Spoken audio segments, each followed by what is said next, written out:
Jeff Deasy, and I'm a business counselor for the Business Outreach Center.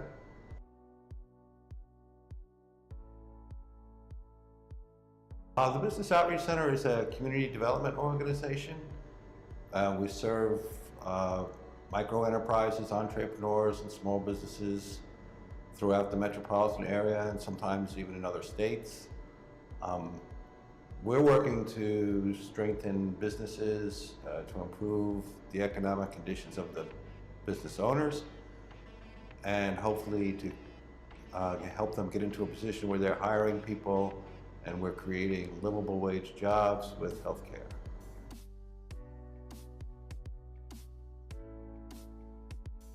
I sit down with them the first time and do my best to understand their business and their goals, how it operates, how they plan to bring in sales.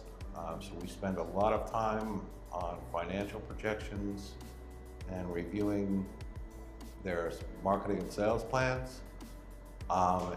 And if there's a need for financing, we start to put together all the things that we would need in order to request financing.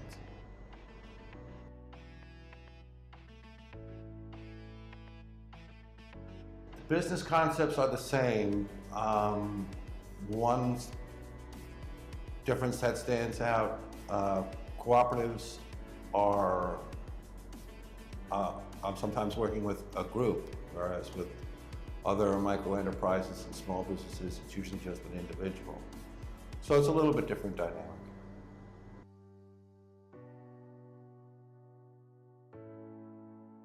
Because you have to reconcile the views of several people instead of just one person. So I wouldn't call it conflict resolution, but there is extra discussion.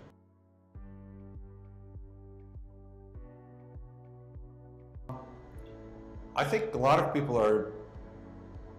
it is awareness. I think the general public is unaware of worker-owned cooperatives. I mean, I meet people who they hear me say worker-owned cooperatives, and they say, "What is that?" So, I mean, just to get people to understand the concept, and you know, the goals of democratic workplace and shared prosperity. I think there's an enormous amount of education that needs to take place so that a larger percentage of the public understands what it is people are trying to do with worker cooperatives.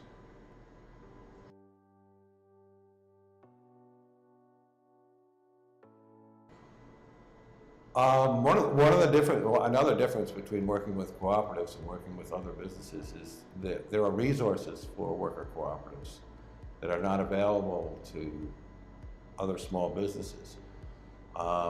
There's the working world offers financing that would not be available from any traditional lending source or even any alternative lending source that I'm aware of outside of social venture funds. There's legal services support from the Urban Justice Center that would not be available to a privately owned business. It would only a worker cooperative would get that very valuable assistance. And there's a community to support worker cooperatives. People who work for social justice and community development organizations. That is a pretty tight-knit group. They work together on policy issues, and they're all more than ready to work with worker cooperatives who want to develop as businesses.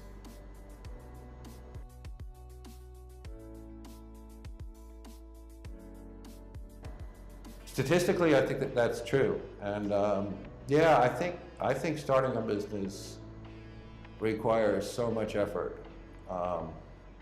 that a group or even a pair has a better chance of surviving those early stages than an individual who can easily become overwhelmed.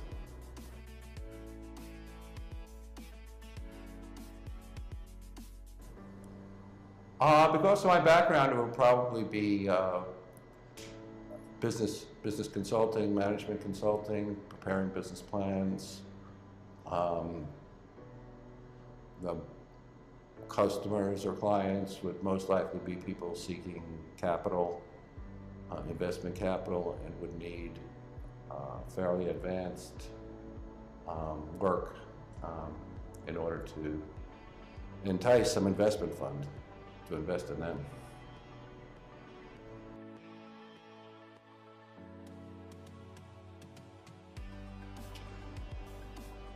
Okay, well, this is one of my something I repeat all the time about marketing and sales, that it never stops. There's an old saying that a business that isn't growing is dying. I think that's true. I think you have to be constantly trying to bring in new clients, new customers. Customers will drop off through no fault of your own. People retire, people sell their businesses, people move their businesses.